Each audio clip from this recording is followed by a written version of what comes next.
பூஜ்யாய ஸ்ரீ ராகவேந்திராய சத்யதர்ம ரதாயச பஜதாம் கல்ப விருட்சாய நமதாம் காமதேனவே. உலகெங்கிலும் வாழ்ந்து கொண்டிருக்கும் ஸ்ரீ ராகவேந்திரா யூடியூப் சேனல் நேயர்களுக்கு டாக்டர் சைதி ராஜாவின் அன்பான வணக்கங்கள். நாம் இப்பொழுது இந்த எபிசோடில் வார ராசி பலன்கள் ஆகஸ்ட் 24 முதல் 30 வரைக்கும் உள்ளடக்கிய நாட்களுக்கு கிரகங்கள் எப்பேற்பட்ட பலனை வழங்கப் போகிறது என்பதை பார்க்க போகிறோம். அதற்கு முன் எங்களுடைய சேனலை பார்த்து கொண்டிருக்கும் அன்பர்கள் இதுவரைக்கும் சப்ஸ்கிரைப் செய்யாதவர்கள் சப்ஸ்கிரைப் செய்து கொள்ளும்படி கேட்டுக்கொள்கிறோம். ரைட் சைடில் சப்ஸ்கிரைப் இருக்கும், பெல் பட்டன் இருக்கும், ரெண்டுத்தையும் ப்ரெஸ் பண்ணிங்கன்னா அடுத்த நொடியே எங்களுடைய வீடியோ உங்களை நோக்கி வர துவங்கிவிடும். இந்த வாரம் முழுவதும் வளர்பிறை நாட்களே. வாங்க ராசிக்குள் செல்லலாம். சிம்ம ராசி அன்பர்களுக்கு வணக்கம். சிம்ம ராசி காலபுருஷனுக்கு 5வது ராசி. சூரிய பகவான் ஆட்சி பெறும் வீடு. ஆஹா, சூரியன் சூப்பராக ஆட்சி பீடத்தில் இருக்கார். இல்லை, அந்த வீட்டுக்கு அவர் தான் ராஜா, ஆனால் அங்கே கேது உட்காந்துருக்கார். எந்த காரியத்தை எடுத்தாலும் கண்டிப்பாக முடிப்பீங்க, கொஞ்சம் லேட் ஆகும், அவ்வளோதான். மற்றபடி ஒன்றும் குறை கிடையாது.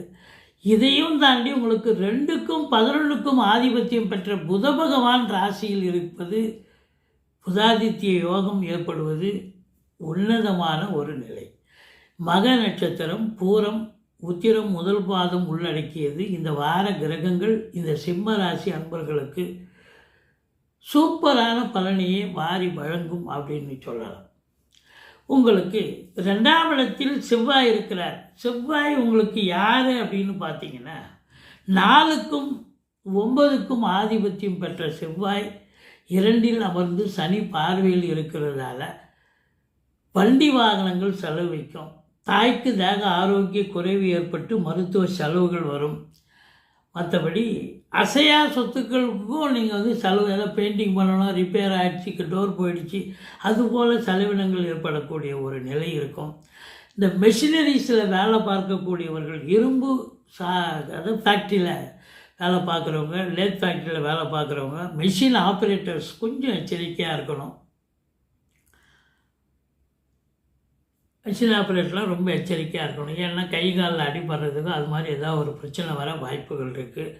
மற்றபடி இந்த நிலக்கரி சுரங்கம், சுரங்கம்னு எடுத்துக்கலாம், நிலக்கரினா சுரங்கத்தில் வேலை பார்க்குறவங்க, பூமிக்கு அடியில் வேலை பார்க்குறவங்க, அதே நேரத்தில் பெட்ரோல் பங்கில் வேலை பார்க்குறவங்க, இவங்கெல்லாம் ரொம்ப எச்சரிக்கையாக தாங்க இருக்கணும்.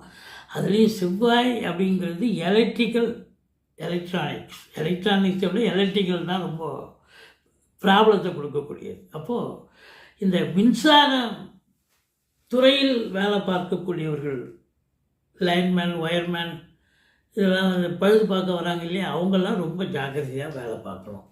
மற்றபடி உங்களுக்கு பார்த்தீங்கன்னு சொன்னால் எடுக்கிற முயற்சி கண்டிப்பாக சக்ஸஸ் ஆகும். இந்த பிபிஓ சாஃப்ட்வேர் பண்ணுற பிரிவில் பணியாற்றுபவர்களுக்கு சிறப்பான நேரம். மற்றபடி இந்த உங்களுக்கு நடை வண்டி, அதாவது வண்டி வாகனங்கள் எடுத்து போய் வியாபாரம் பண்ணுறது, இதுபோல் நடந்து சென்று சில வியாபாரிகள் வியாபாரம் பண்ணக்கூடியவர்களும் பார்க்குறோம்.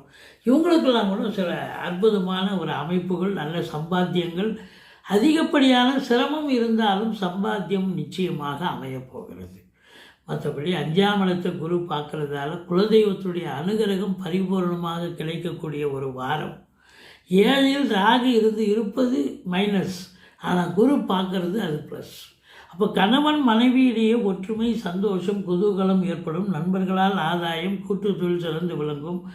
ஆனால் வெளிநாடு போகணும்னு நினைக்கக்கூடியவர்கள் தாராளமாக கிளம்புங்க, நல்லதே நடக்கும். நல்ல சம்பாத்தியம் பார்க்க போகிறீங்க. இந்த 8இல் சனி இருக்குது சார், அஷ்டமத்து சனி போயிட்டு சார், என்ன சார் நீங்கள் நல்லா இருக்குன்னு சொல்கிறீங்களே, அஷ்டமத்து சனி தான் 8இல் தான் இருக்கார், ஆனால் வக்ரமாக இருக்கார்.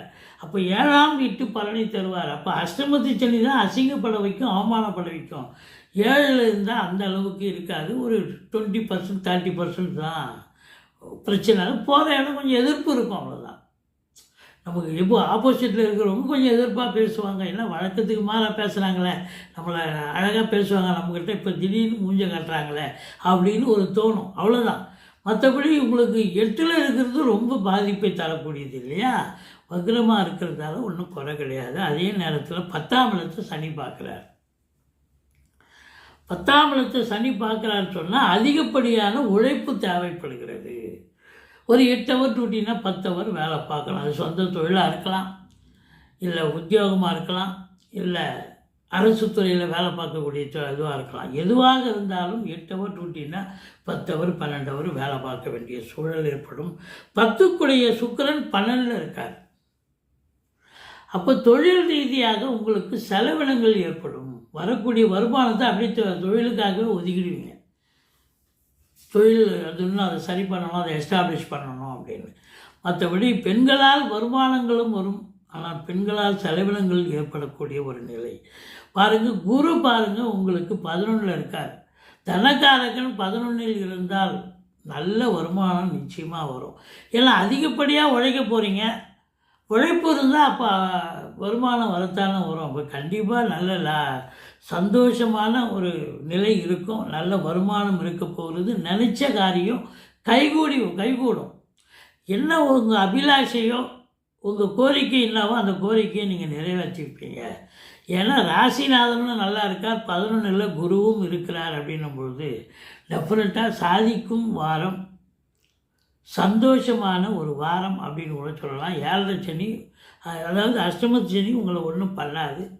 மாறாக மற்ற கிரகங்கள் உங்களுக்கு சாதகமாக இருக்கிறது.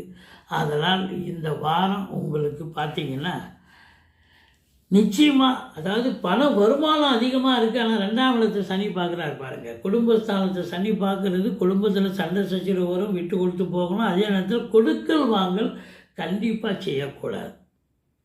மற்றபடி புதாதித்ய யோகம் ஏற்படுகிறது, குறை ஒன்றும் இல்லை. நீங்கள் மகாலட்சுமி தாயாரை வழிபாடு செய்து கொள்ளுங்கள். மற்றபடி இந்த வாரம் நிச்சயமாக அந்த அஷ்டமத்து சனியினுடைய நிலை இல்லை, அனுகூலமான ஒரு வாரமாகத்தான் அமையப் போகிறது. நன்றி, வாழ்க வளமுடன்.